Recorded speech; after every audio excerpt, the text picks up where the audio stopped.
हमारे सारे मीडिया बंधुओं के माध्यम से मैं देश के मतदाताओं को ये बतलाना चाहता हूँ कि जब भी मतदाता सूची का रिवीजन होता है तो उसकी प्रक्रिया वही होती है जो मैंने आपको अभी शुरू में बताई। अर्थात सबसे पहले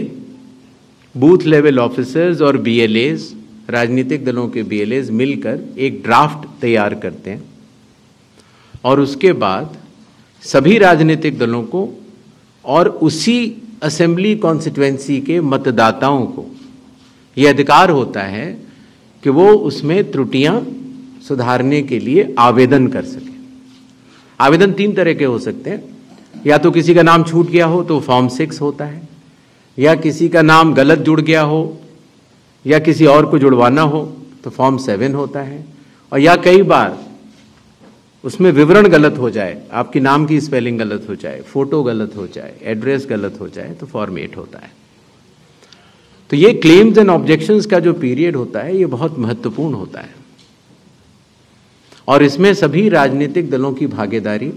और मतदाताओं की भागीदारी भी आवश्यक होती है। जब ये सारे क्लेम्स एंड ऑब्जेक्शंस आ जाते हैं तो उसके बाद जो उस इलाके का एसडीएम होता है, जिसको कई जगहों पर इलेक्टोरल रजिस्ट्रेशन ऑफिसर भी बोलते हैं, जो कि स्टेट गवर्नमेंट का एक अधिकारी होता है,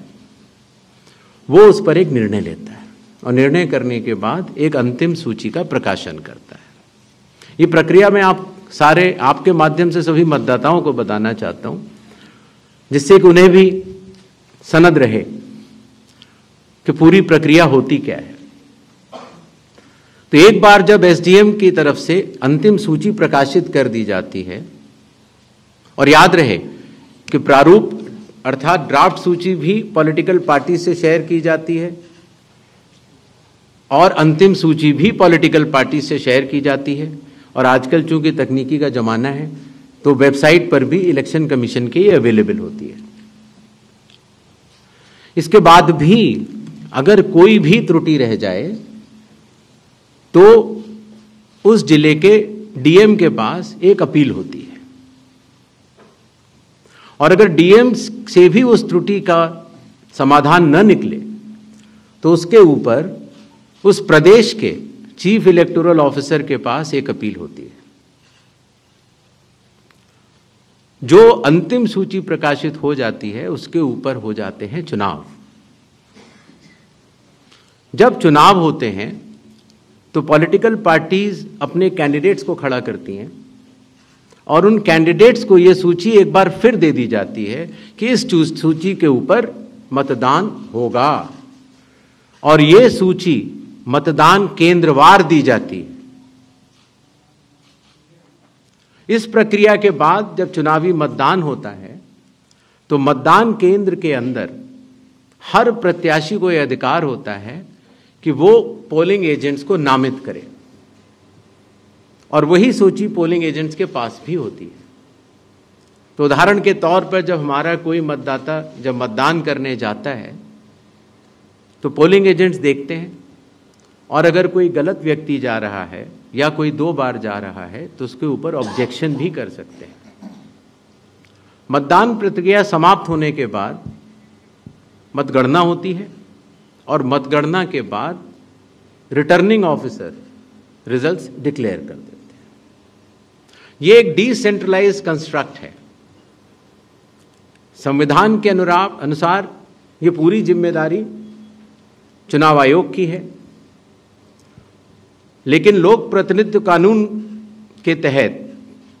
चुनाव आयोग तो एक छोटा सा 800 लोगों का एक समूह है, तो लोक प्रतिनिधित्व कानून के तहत चीफ इलेक्टोरल ऑफिसर, हर जिले का डिस्ट्रिक्ट कलेक्टर, जिसको डिस्ट्रिक्ट इलेक्टोरल ऑफिसर भी कहा जाता है, हर असेंबली कॉन्स्टिट्यूएंसी का इलेक्टोरल रजिस्ट्रेशन ऑफिसर जो कि एसडीएम भी होता है, बूथ लेवल ऑफिसर्स, ये सभी के सभी सिर्फ इसी काम के लिए चुनाव आयोग के पास डेपुटेशन पर भी रहते हैं, सिर्फ मतदाता सूची और मतदान कराने के लिए। तो जब रिटर्निंग ऑफिसर रिजल्ट डिक्लेयर कर देता है, उसके बाद भी कानून में प्राविधान है कि आप 45 डेज के अंदर आप उच्च न्यायालय जाकर एक चुनावी याचिका दायर कर सकते हैं और चुनाव को चैलेंज कर सकते हैं। जब ये प्रक्रिया 45 दिन समाप्त हो जाते हैं, उसके बाद इस तरह के निराधार और आरोप लगाना, चाहे वो केरल हो, चाहे वो कर्नाटक हो, चाहे वो बिहार हो, जब 45 दिन चुनाव के बाद पूर्ण हो चुके हैं और किसी भी दल को, किसी भी कैंडिडेट को कोई भी गलती नजर नहीं आई, तो आज इतने दिनों के बाद इस तरह के निराधार आरोप लगाना, उनका उद्देश्य क्या है, ये सारे मतदाता और देश की जनता पूरा समझती है।